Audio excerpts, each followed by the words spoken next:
মাত্র কয়েক ঘন্টা পরে তারেক রহমান প্লেনের মধ্যে আছেন, বাংলাদেশে এসে ল্যান্ড করবেন।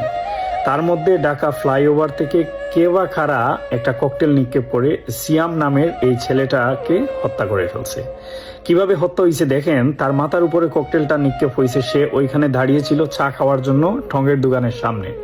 ককটেল নিক্ষেপ হওয়ার পরে সাথে সাথে তার মাথার মগজ ছিটকে এদিকে ওদিকে পড়ে আছে চায়ের কেটলির পাশে। দেখেন তার পিতা অঝোরে কান্না করতেছে। দেখেন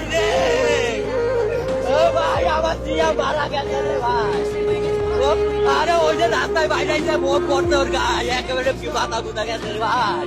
ও ভাই দেখলে ভাই আমি ভাই। ও ভাই হ্যাঁ, এটা হচ্ছে সিয়ামের পিতা। সে জানে না তার ছেলেটি কেন মারা গেল, তার ছেলেও জানে না সে কেন মারা গেল। বাংলাদেশে এরকম হচ্ছে। আল্লাহি আল্লাহর কসম করে বলছি, বাংলাদেশে প্রত্যেকটা রাজনৈতিক দলের উপরে আল্লাহর অভিশাপ। কোনো দলই আল্লাহর কাঠগড়া থেকে বাঁচতে পারবে না। দেখেন তারেক রহমান আসা মাত্রই, এখনো দেশে পা রাখেন নাই, তার মধ্যেই শুরু হয়ে গেছে বোমা, তার মধ্যেই শুরু হয়ে গেছে হত্যা।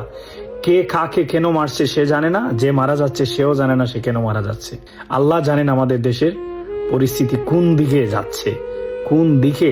আল্লাহ আমাদের দেশের মানুষের ভাগ্যে কি রাখছেন একমাত্র আল্লাহ ছাড়া আর কেউ বলতে পারে না।